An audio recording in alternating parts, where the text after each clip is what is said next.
Welcome to rendering across multiple blenders. In this video, you will use multiple computers to render an animation. Learn how to use multiple instances of Blender to utilize the CPU and GPU on your computer. And finally decide on how many samples for the final animation.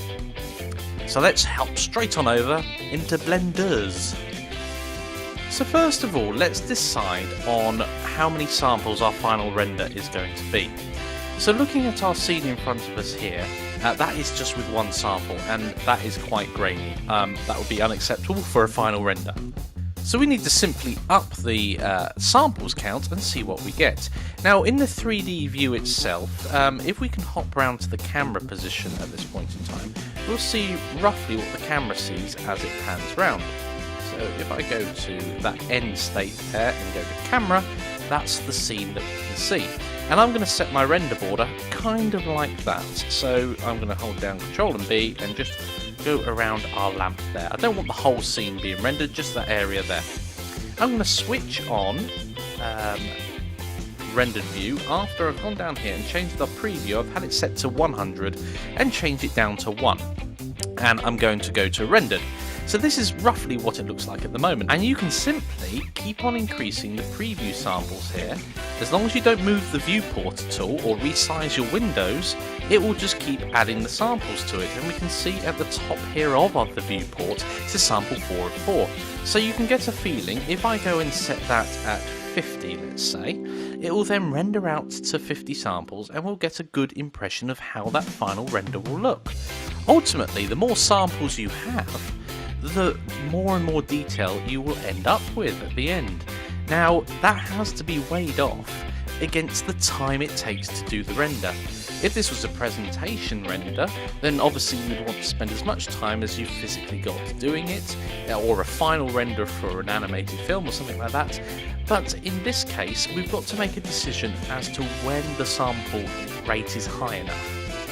Now, whenever I've done things in the past, I tend to set it greater than 100, to be quite honest, maybe in 200 or 300.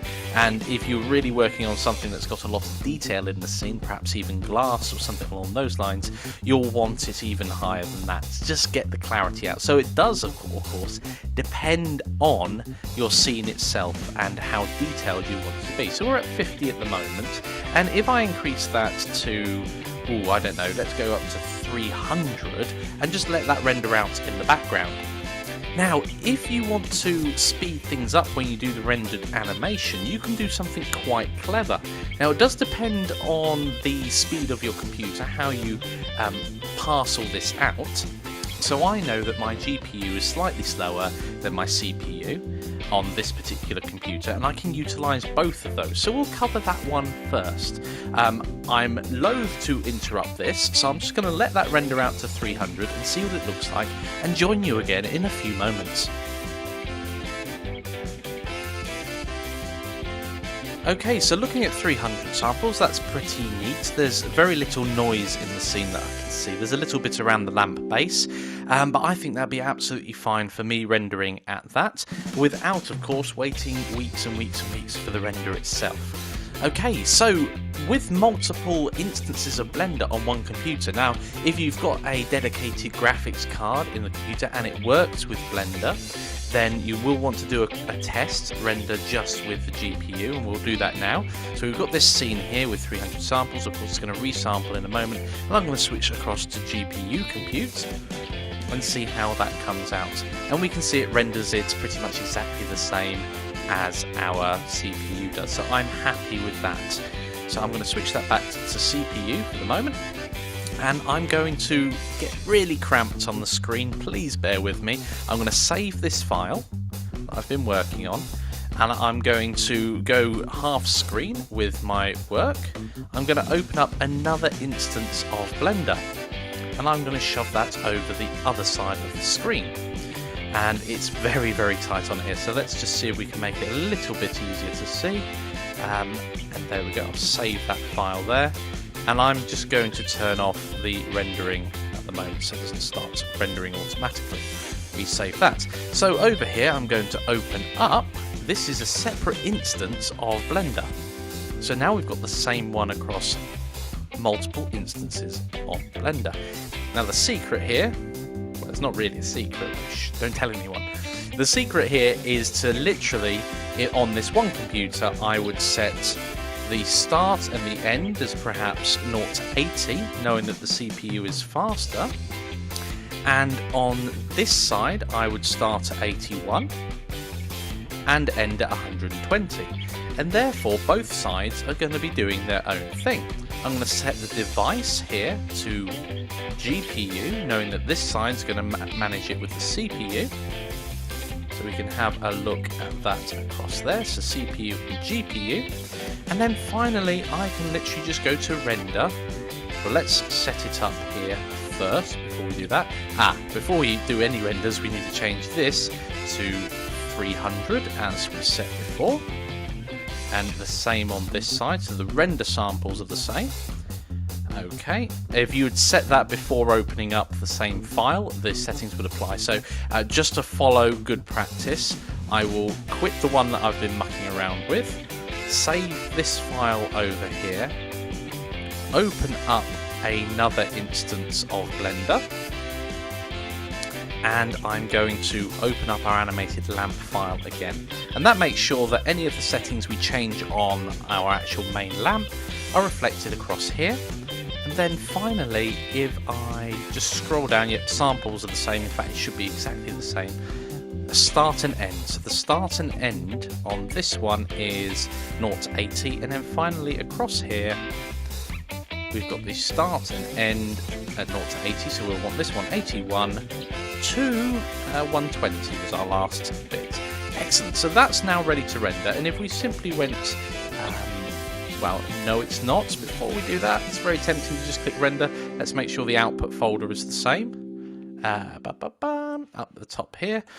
So I'm going to just go up here, and I'm going to create another directory and go lamp 300 final.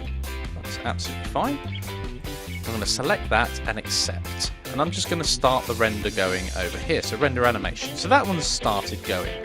Now there's a couple of things on the GPU that we need to change. So I'm going to change my tile size here so it's slightly larger.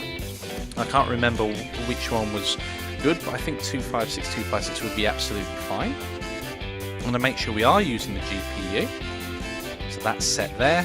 And then finally, we just need to make sure it's directed to the right folder. So in downloads, lamp 300 final, and accept.